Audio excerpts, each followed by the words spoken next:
Naniniwala ako na lahat ng bagay in this world, or in this universe rather, ay nagaganap dahil may dahilan. Everything happens for a reason. At ang dahilan ay upang matagpuan mo ang iyong meant to be. May dimples pa siya. Pili ko siya na magiging first boyfriend mo. Mag-ingat-ingat ka dyan sa mga gwapong lalaki, mapuputi na yan, mga pakulyang mga yan. Ganda ng phone mo ah. Malay mo, ito na yung soulmate ni Gara. Teka, hindi ka ba imagination? Imagination. Hi ka ba? Hi. Hi din po. I was at your station 2 days ago. Station? I reported my bag was stolen. I found a thief. Anong thief? Ako ba yun? Tigilan mo. Hindi Get off me! Ba't tinatayo-tayo mo dyan? Lika na. I just wanna make it up to you. Coffee, ice cream, lunch. Kailangan ko ba bang makiusap? Libre ba? See? Eh, kung libre naman pala, sana sinabi mo kanina. Ito yung hiting matagal ko nang iniintay eh. Yung hiting tagos hanggang bone marrow. Tingnan mo. Huwag tayong dalawa. Alam mo, girl, kilala kita.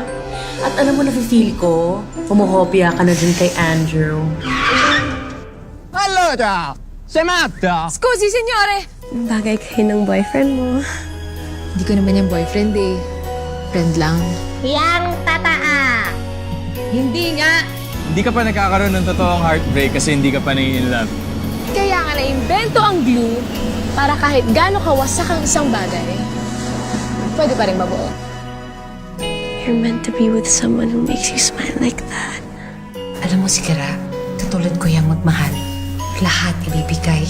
Oh, eto na yung Romeo mo. Tumating na sa buhay mo, pakakawalan mo pa ba? Tuloy na talaga pag-alis mo? Bakit di mo sinabi sa akin? Ano ba gusto mo sabihin ko? Na tinago ko sa'yo kasi mahal na kita, ganun ba?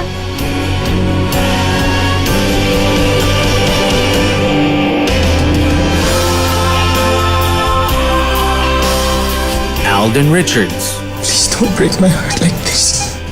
Tinuo mo na ako. Maine Mendoza, Na hindi ko kaya ipagkait sa kanya isang bagay na alam kong kukumplito sa kanya. I love him too much to do that. Imagine You and Me. Dati may pikit yung mga mata mo. Bakit? Sige na, pikit mo. Tapos mag-imagine ka. Sino bang naiisip mong kasama mo? Sino ba gusto mong imaginein ko? Ako.